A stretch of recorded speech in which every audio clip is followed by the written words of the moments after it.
Foi, foi, foi, foi, foi,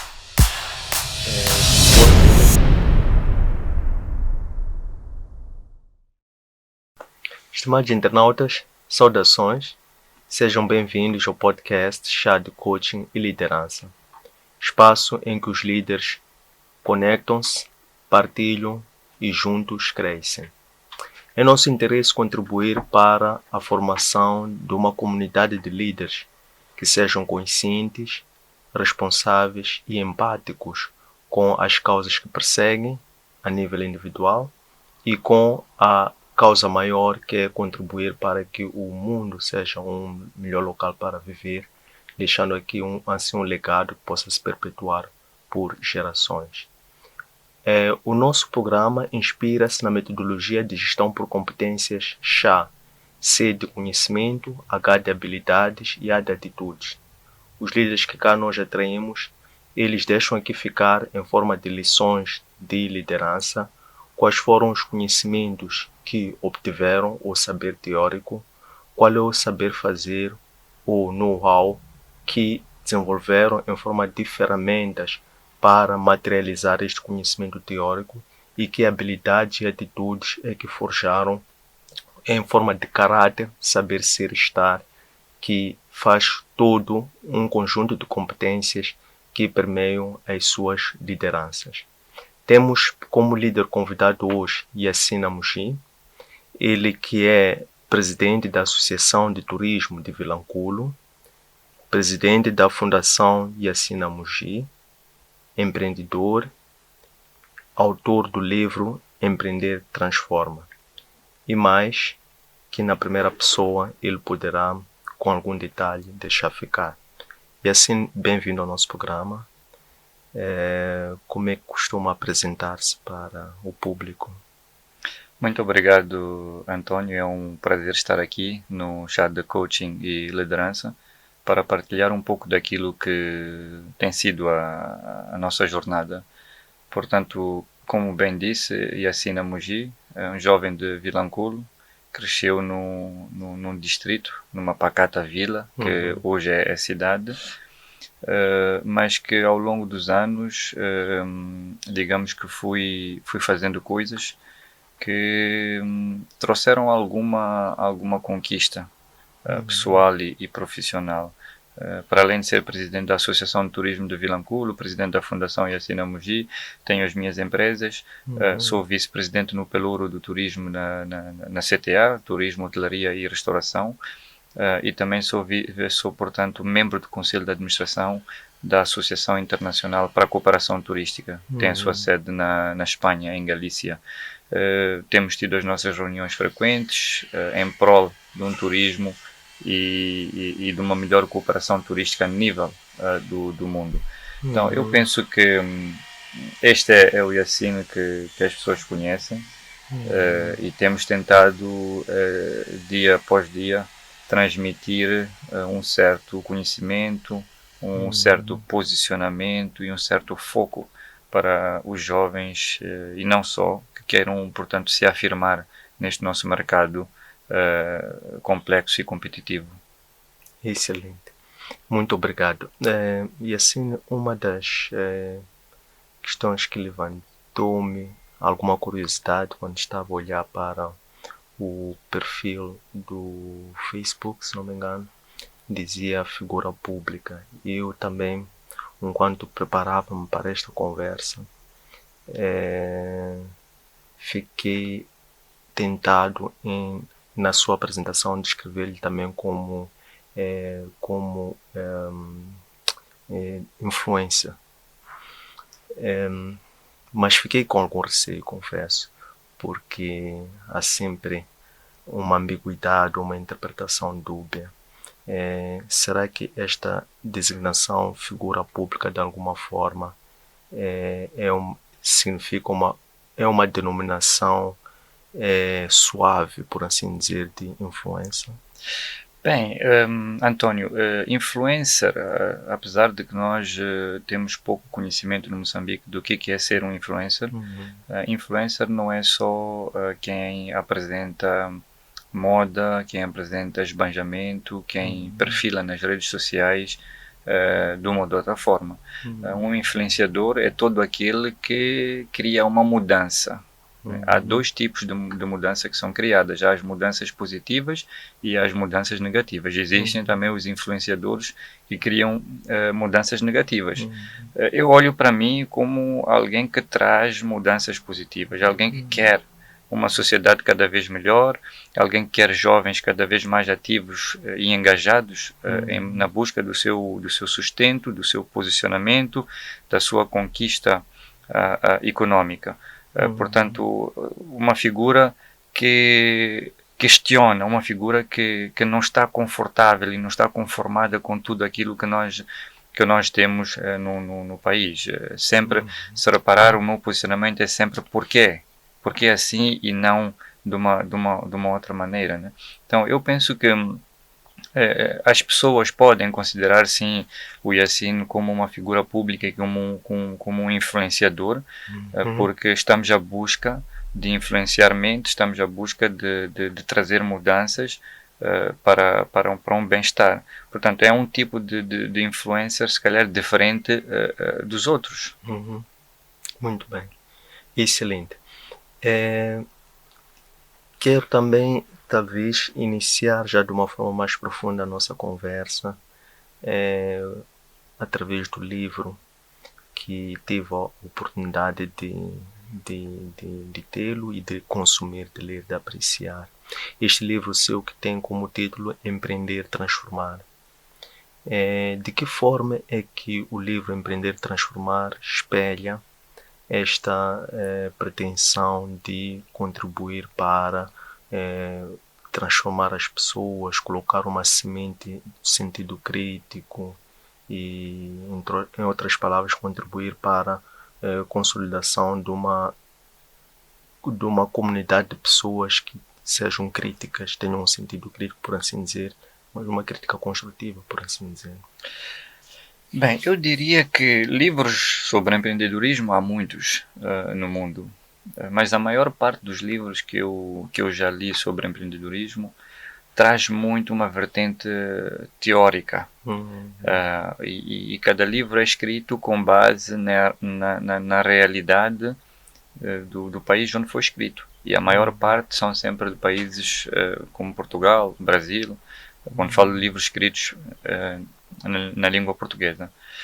A ideia de trazer o Empreender Transformar foi mais baseando naquilo que é a realidade moçambicana, no terreno.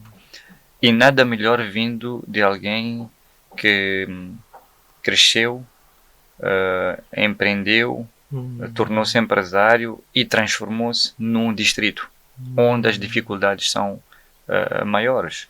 Portanto, quando Maputo já tinha internet, nós ainda não tínhamos internet.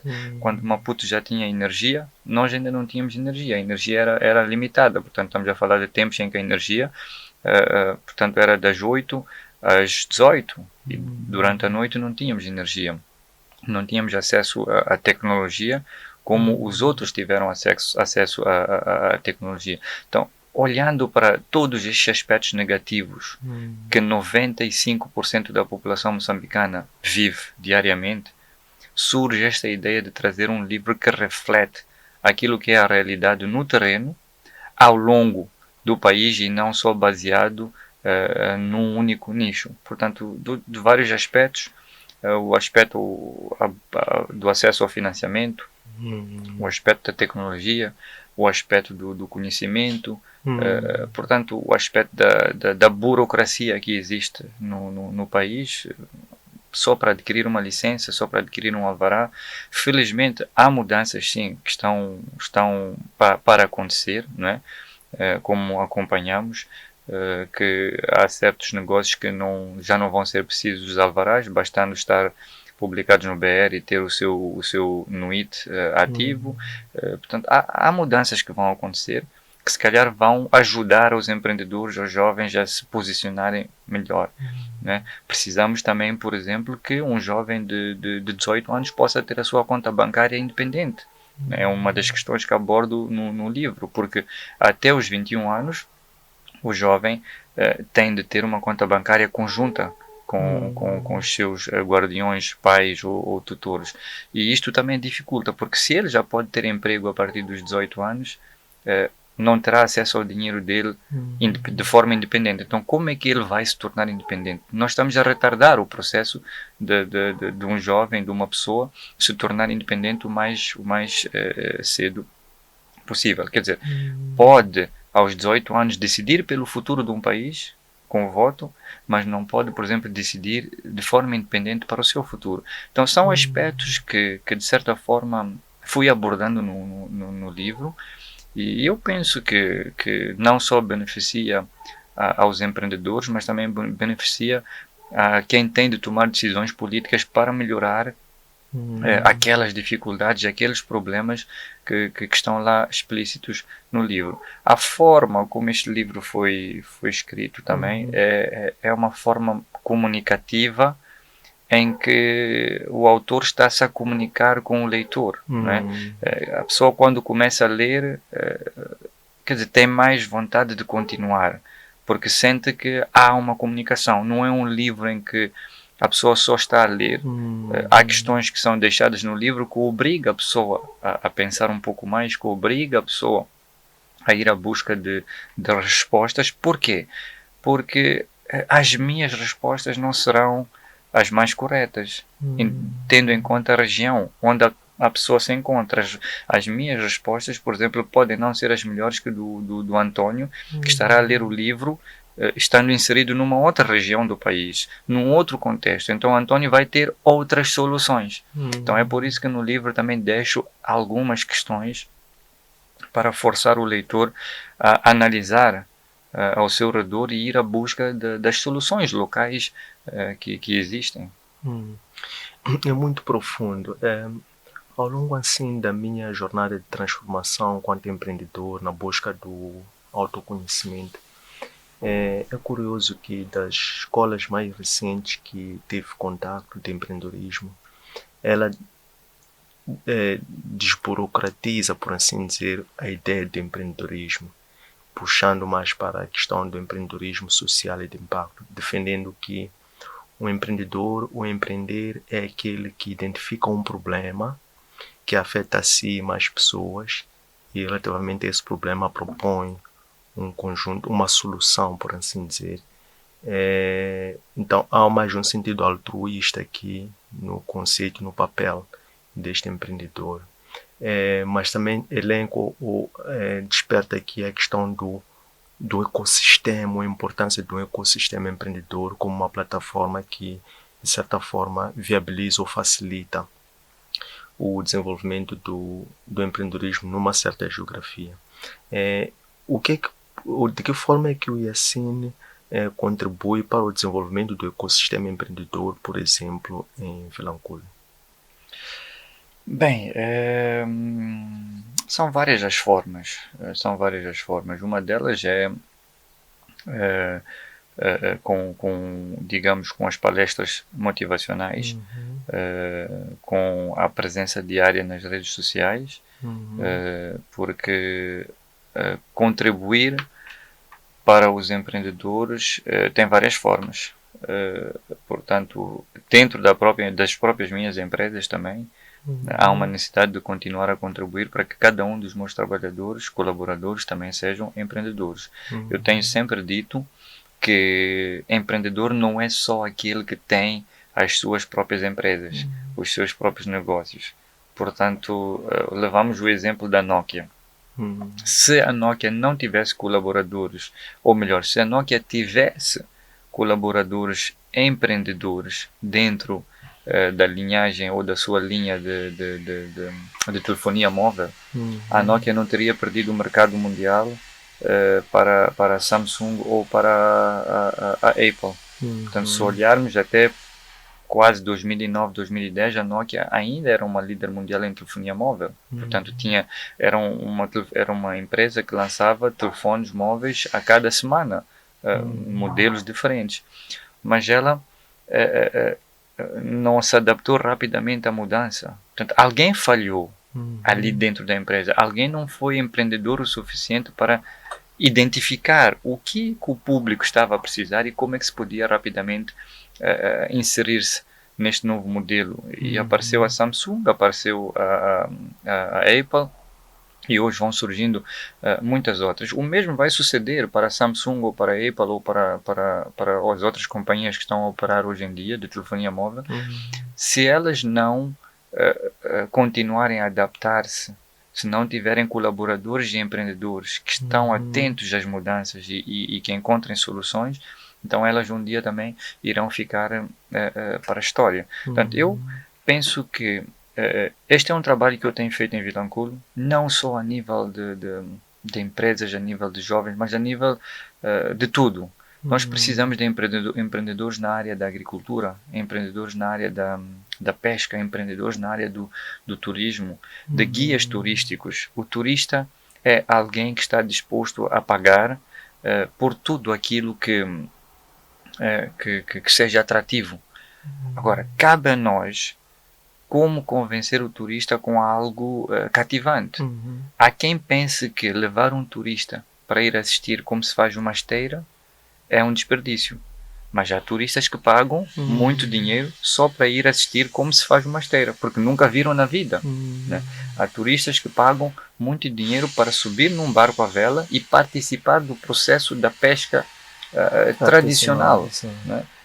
Então, isto tudo, há jovens que já estão a fazer em Vilanculo, estão a inovar, estão a ser empreendedores num outro sentido, estão a gerar o seu rendimento, o autoemprego. Se calhar um dia vão, com o número de turistas a crescer, eles vão começar a empregar a outras pessoas. Portanto, são produtos diferentes, são programas diferentes, mas tudo faz parte do ecossistema. Os hotéis precisam de também serem hotéis com pessoal empreendedor para criar competitividade, para criar mudanças, melhorias.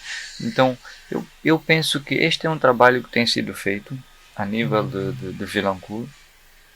Nota-se que os jovens estão cada vez mais a aderir a essa área do empreendedorismo. Quando um turista publica, por exemplo, que está em Vilanculo nas redes sociais, há muitos jovens que vão ao perfil deste turista e oferecem os vários serviços que têm. Fotógrafos que enviam mensagem a dizer que, olha, eu percebi que está em Vilanculo, eu sou um fotógrafo profissional e estou, portanto, a vender o meu serviço de fotos. Se desejar ter fotos em locais atrativos, estou apto para isso. Pessoas que vendem marisco, portanto, o marisco de Vilanculo é um marisco muito procurado, desde peixe, camarão, lulas, caranguejo. Então, as pessoas manifestam esta disponibilidade de poder vender. Os guias turísticos apresentam os seus serviços.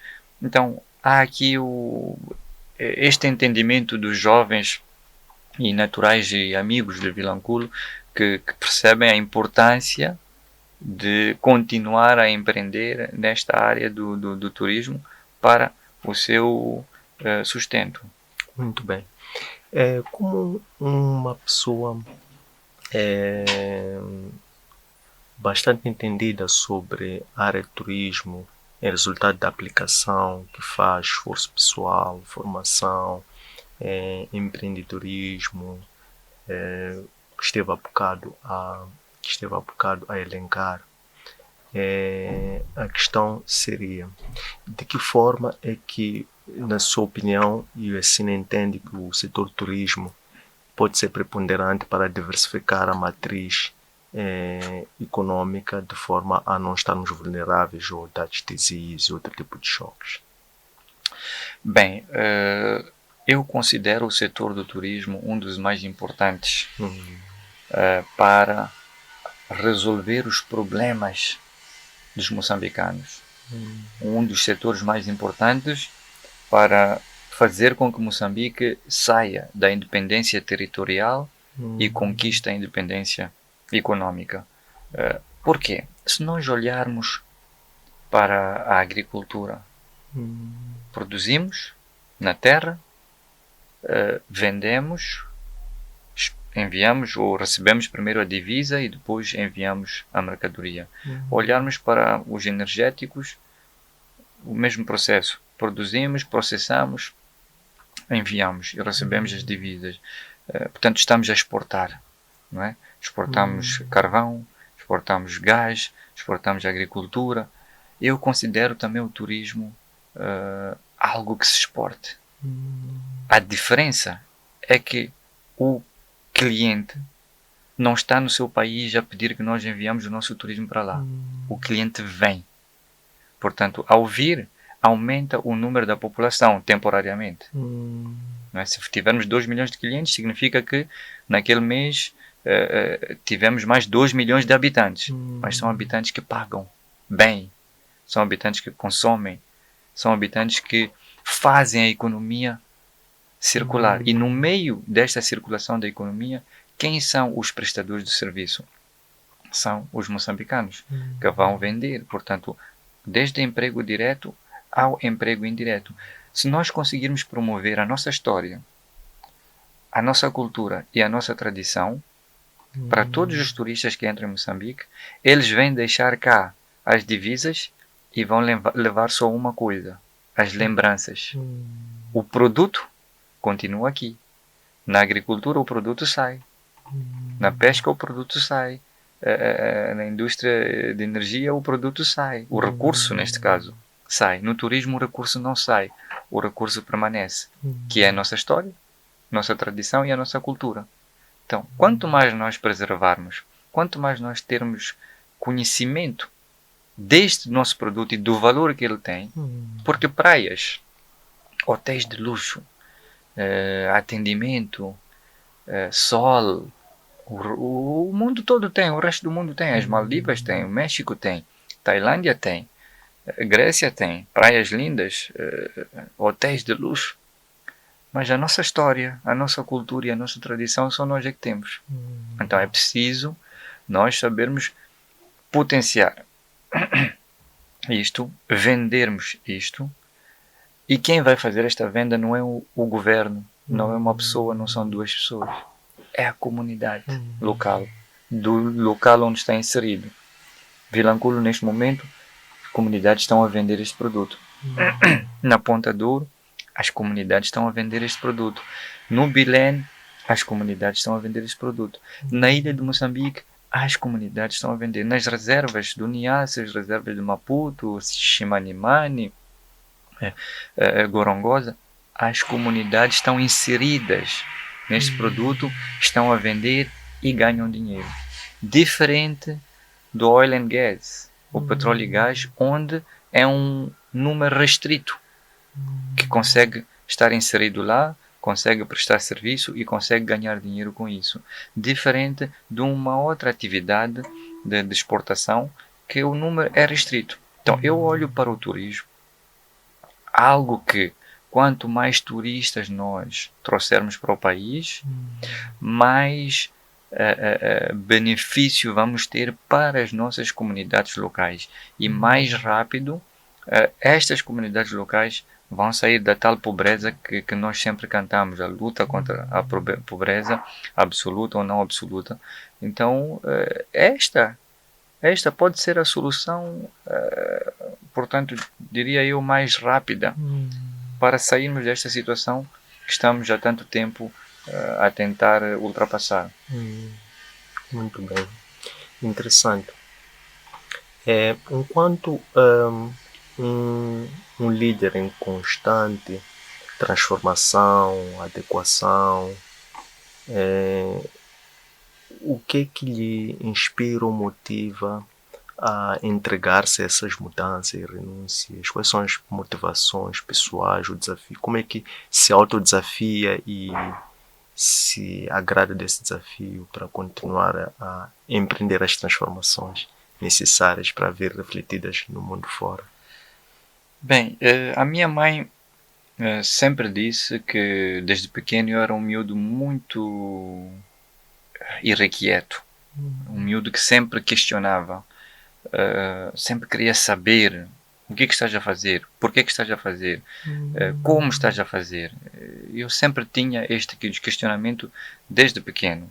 Isto foi depois, aos poucos, desenvolvendo, fui criando outras habilidades, com as pesquisas que fui fazendo, com o aprendizado, e continuo até hoje a fazer pesquisas e tentar aprender. Mas a dada altura, eu deixei de querer ser somente uma pessoa ou população. Passei a querer ser mais cidadão. Passei a querer ser mais alguém que não só está a passar da terra, mas como alguém que vai deixar um contributo na terra. Todos nós temos este dever de não só passar, deixarmos algo. E para nós deixarmos algo, nós temos que tomar a dianteira. Nós temos que nos posicionar. E muitas das vezes não seremos compreendidos pelas pessoas desta era. Formos a ver, aconteceram com vários, portanto, vários jovens na altura ou nos tempos que lutaram por algo e não foram compreendidos pelas pessoas daquele tempo. Mas depois as pessoas perceberam que afinal aquela luta era uma luta benéfica. Então, hoje muita gente pode não entender, como no caso do turismo. Há quem diz que mas o turismo é para os ricos, nós, os pobres, não conseguimos ter acesso. É para os ricos. Portanto, não há nada que sem dinheiro a pessoa vai conseguir. Tu, para comprares uma coisa, tens que ter dinheiro. Então, estaríamos aqui a iludir as pessoas se nós disséssemos que o pobre pode fazer turismo. Não, não pode. Mas o pobre pode, portanto, ganhar dinheiro com o turismo para aumentar a sua capacidade de vida, aumentar a sua qualidade e a sua capacidade de adquirir para depois ir fazer turismo. Portanto, se há alguém que é rico, tem dinheiro, vem para o meu país e precisa de fazer algo, por que eu não posso tirar proveito disso vendendo para ele algo que ele precisa, ganhando dinheiro e melhorando a minha condição de vida? Então, é isto que nós precisamos de perceber. Eu em nenhum momento aceito quando as pessoas dizem mas não, os preços têm de baixar. Não, os preços não têm de baixar. Nós é que temos que aumentar a nossa capacidade de poder adquirir ao preço real. Porque se os preços baixarem, se nós subsidiarmos tudo, como é que as pessoas vão fazer dinheiro? Como é que a economia vai melhorar? Como é que o país vai crescer? Pois há uma coisa que é preciso perceber. Cada investidor que vem para o ramo do turismo pensa num conceito. Idealiza uma ideia. Pensa num conceito. Eu posso construir um lodge de palhotas, de palhota, que uma população normal vive, se calhar até sem ar-condicionado, e meter só uma ventoinha, sem jardim e meter areia, e vender uma noite a 50 mil meticais. E conseguir ter turistas que paguem 50 mil meticais para dormir uma noite na palhota na esteira.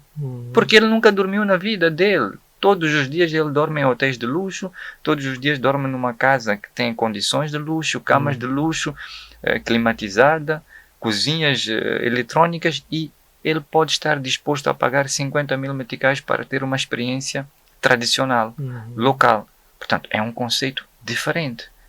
Agora, como é que eu vou marketerizar este conceito? Como é que vou publicitar este conceito? Para ir à busca de um tipo de turista que esteja disponível a pagar por isso.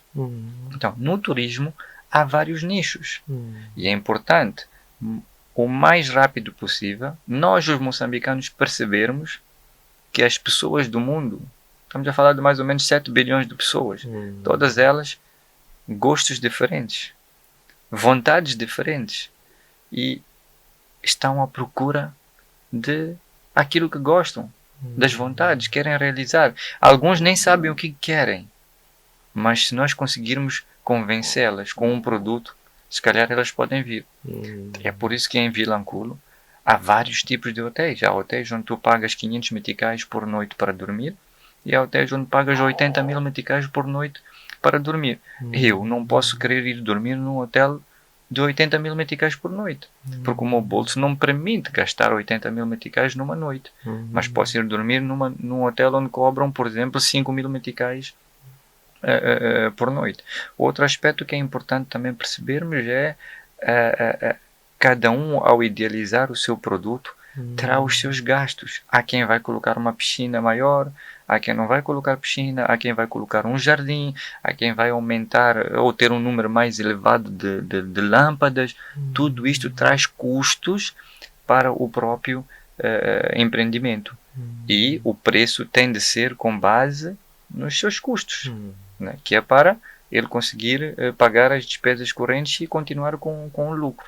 Então, nós não podemos comparar, por exemplo, porque é que um refresco ou uma água num hotel custa 3 vezes mais caro que um refresco ou uma água num restaurante ou num supermercado ou numa bomba de combustível.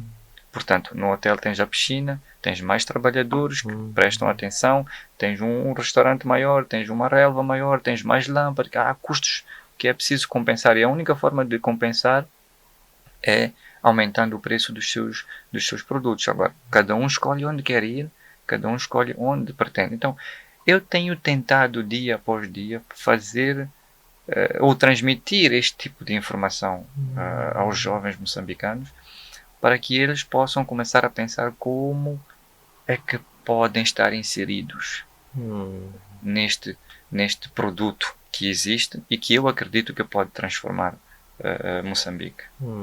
Muito bem. Qual é a escola ou a ideologia de liderança que o Yacine se inspira? Ou quem é o líder que se inspira? Se tem conhecimento, qual é o nível de posicionamento de graduação quanto líder em alguma escala que tenha conhecimento? Bem, eu não tenho um único líder que diria que inspira-me. Eu sou uma pessoa que gosta de ler muito e leio tanto os livros sagrados como os livros mais atuais, modernos, e tudo aquilo que é benéfico e tudo aquilo que tem para ensinar. Portanto, tiro proveito. Gosto muito de olhar para o lado positivo das coisas, das pessoas, e deixar o lado negativo. Vou dar um exemplo muito claro. Tanto na Bíblia como no Corão, no Alcorão, há uma passagem quando Deus orientou o profeta Moisés a ir, portanto, transmitir uma mensagem ao faraó. Portanto, Deus, que é o Todo-Poderoso, estava a falar para a sua melhor criatura naquela época, né, que era um mensageiro, um profeta, que olha, vai se comunicar com aquela pessoa, mas aquela pessoa era um ditador. Portanto, se calhar dos maiores ditadores que alguma vez a face da Terra já teve. Mas Deus orientou para que a sua melhor criatura fosse conversar com a pior criatura usando boas maneiras. Portanto, isto é um ensinamento que vem também de liderança. Portanto, muitas das vezes nós nos achamos que porque sou um líder ou porque estou numa posição privilegiada posso falar como bem entender com as pessoas que estão num outro nível mais abaixo.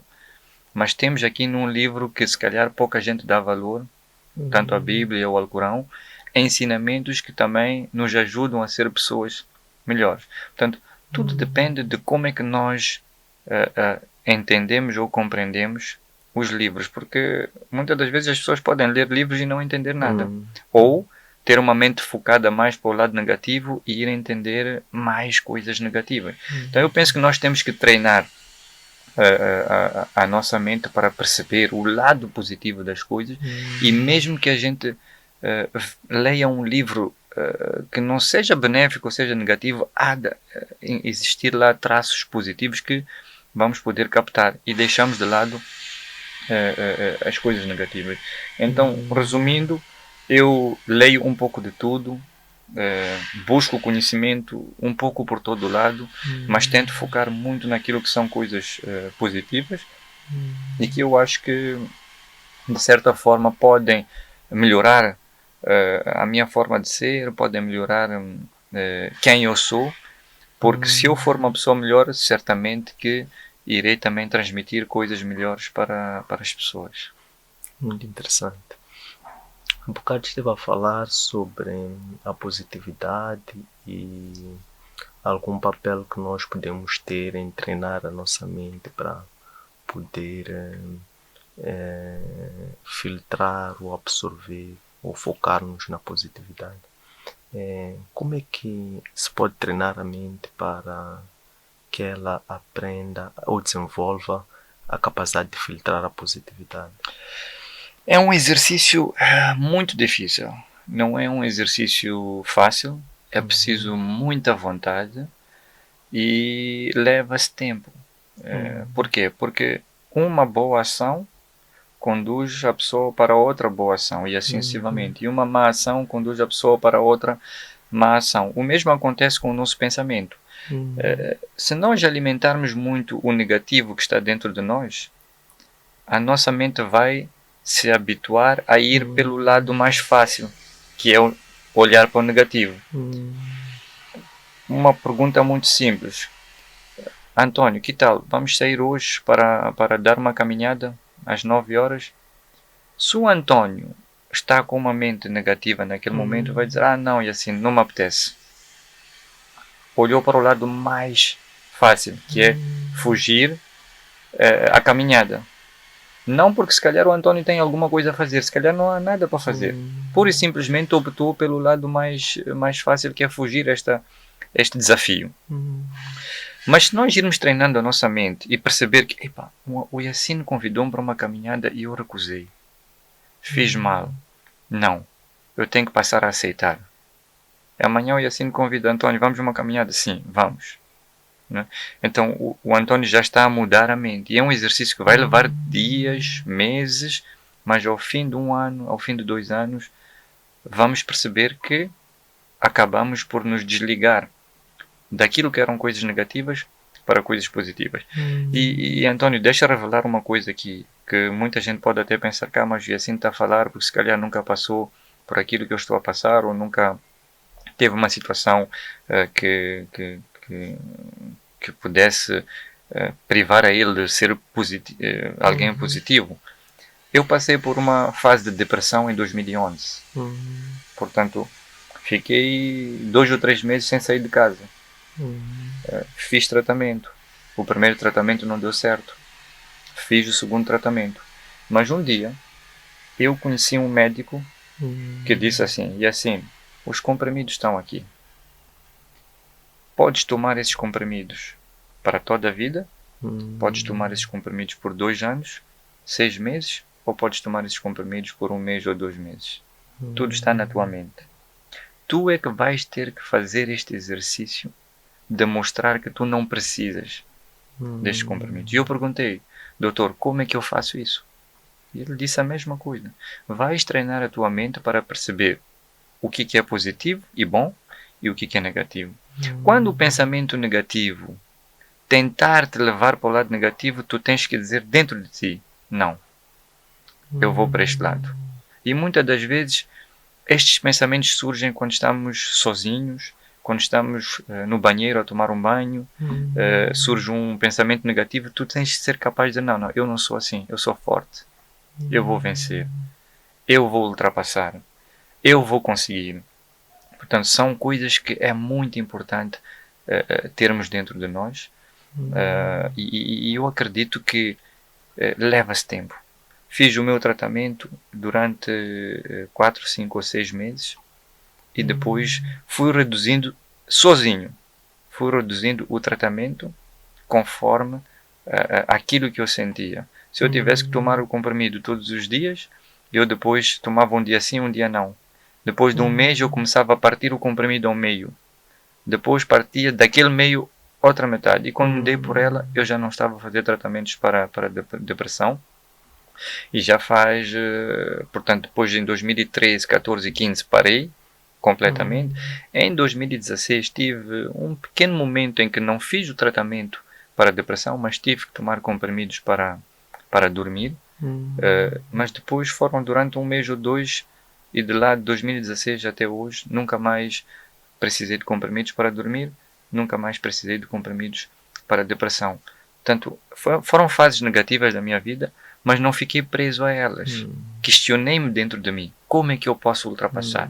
Como é que eu posso vencer esta fase? E é por isso que eu estou todos os dias a tentar transmitir este positivismo para as pessoas. Eu quero que as pessoas, ao abrirem as minhas redes sociais, ao lerem sobre o Yassine, encontrem só coisas boas, que inspirem e coloquem vontade nas pessoas de serem pessoas também melhores. Muito bem. Disse que em média houve um estudo foi feito pela University of Ohio para introdução de um curso sobre liderança relacional na base da inteligência emocional, que cerca de 90%, 85%, 90% dos líderes sofrem de estresse crônico. E como tal, a inteligência emocional é uma dessas ferramentas para evitar que o stress se torne crônico, porque o stress é invariável. Toda pessoa, em particular os líderes, né?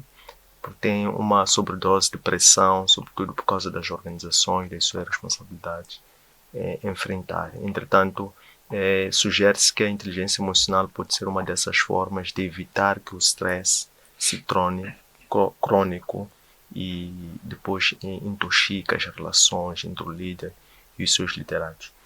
E num conjunto de protocolos, de técnicas para evitar que o stress se torne crônico, é a questão do gracejo, brincar, divertir-se, rir bastante, etc.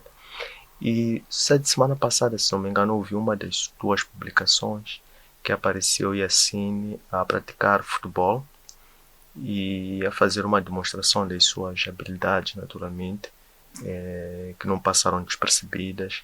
É uma finta simulação do corpo. Como é que faz aquilo? Aquilo é mais um hobby? É também um treino?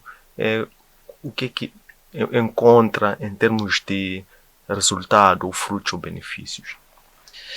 Pressão todos nós temos, não só os grandes líderes de grandes empresas. Uma mãe tem também uma certa pressão dentro dela ao ter que fazer criar os seus filhos. Os filhos têm também uma certa pressão ao ter que estudar. Têm que apresentar resultados nas escolas, vão se sentir pressionados. E como é que elas lidam com esta pressão? Como é que cada um de nós lida com esta pressão é importante. E António tem muita razão quando diz que nós muitas das vezes precisamos de nos libertar. Brincar um pouco mais, rir um pouco mais, divertir um pouco mais dentro dos limites. Dentro de um padrão aceitável. Muita gente foge a este padrão aceitável e acabam afogando-se em vícios. Vícios que acabam destruindo a postura da pessoa, vícios que acabam destruindo o futuro desta pessoa e de qualquer geração que esta pessoa possa ter nos próximos 10, 15, 20 anos.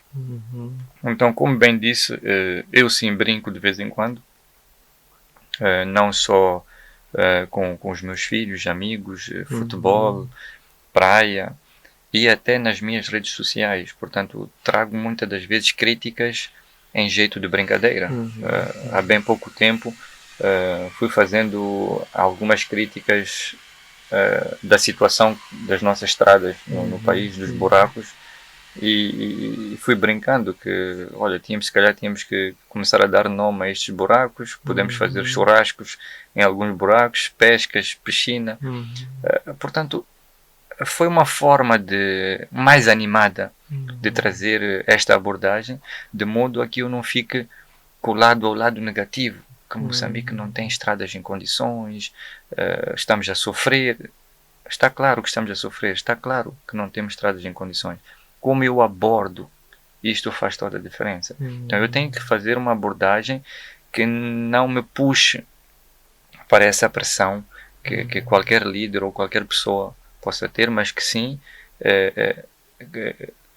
tenha consciência de que aquilo precisa ser resolvido e seja abordado de uma forma que alivie essa pressão. Então é importante sim brincarmos de vez em quando, dentro dos limites. É importante divertirmos, rirmos, tirar algum tempo para aliviarmos esta pressão que nós temos, porque cada vez mais e principalmente o conteúdo que vai sempre chegando para nós, a pressão será maior. Hoje em dia, quando abrimos as notícias, os canais, encontramos conflitos, guerras, portanto, pancadarias. Há sempre um problema, há sempre uma confusão. E a pessoa tem de treinar a sua mente para olhar para isto e não ficar abatido ou não perder a vontade de viver ou a vontade de impor mudanças. Temos de ser muito mais fortes do que o negativismo que vai nos chegando, porque senão vamos ter essa pressão na nossa mente e se nós não tivermos capacidade suficiente, poderemos tomar decisões erradas nos momentos mais importantes da nossa vida. Então, a inteligência emocional é muito importante. É preciso estarmos conscientes no momento de tomarmos uma decisão, e por mais que o mundo esteja a desabar ao nosso lado, a nossa decisão tem de ser sempre a decisão mais coesa, mais coerente e a mais acertada para aquele momento. Não quer dizer que será a única decisão para sempre. Há momentos em que poderemos ter que trocar aquela decisão, mas só podemos ser capazes de perceber isso se nós tivermos esta capacidade, esta inteligência emocional e não estarmos vulneráveis à pressão. Muito bem. Para terminar a nossa conversa, para quando é que podemos esperar o banquete de um segundo livro do Yassin Amji? E pode deixar assim sugestão de 2, 3 livros que eventualmente mais lhe impactaram ou que agora espontaneamente lhe ocorre partilhar para este público que lhe ouve. Bem, o segundo livro do Yassin pode vir em breve. Há 2 que estão a ser escritos. Um já está terminado, que são as minhas ideias. O título ainda está por decidir, mas é um livro que irá conter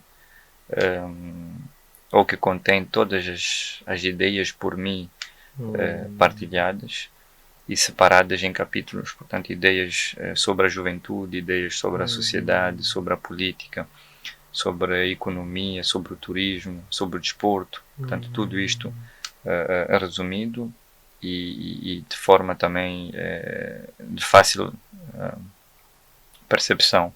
É um livro que poderá certamente não só ajudar aos jovens a terem conhecimento das coisas ou a perceberem como é que se podem posicionar, mas também certamente que os nossos dirigentes poderão fazer uso desse livro para resolver grandes partes dos problemas que a nossa sociedade tem.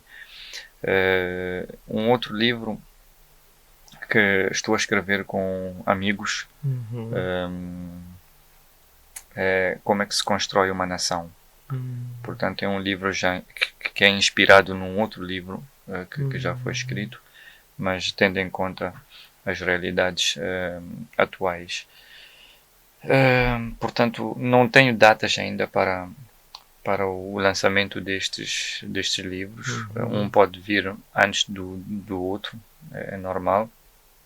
Gostaria eu que fosse este ano já um livro, mas tudo vai depender do tempo e da disponibilidade que tenho que me dedicar, e não só a minha equipa que tem estado a ajudar-me também na compilação e maquetização, que também precisa de ter tempo para fazer isso. Sobre os livros que mais gosto de ler, eu tenho que ser honesto, que um dos livros que inspira-me muito é o Alcorão. Tem ensinamentos para todos os tempos, tem ensinamentos para toda a vida. Um deles é este que contei há pouco tempo, da história do faraó, do Moisés, e de todos os outros mensageiros que surgiram. Posso rapidamente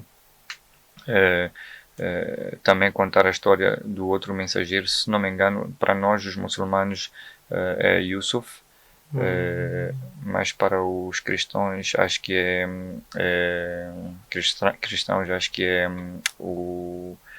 o José, que Do foi Egito. traído pela família, foi traído pelos irmãos, quer dizer, sofreu muita pressão dentro da família, mas ele sempre esteve focado e depois se transformou numa das pessoas mais importantes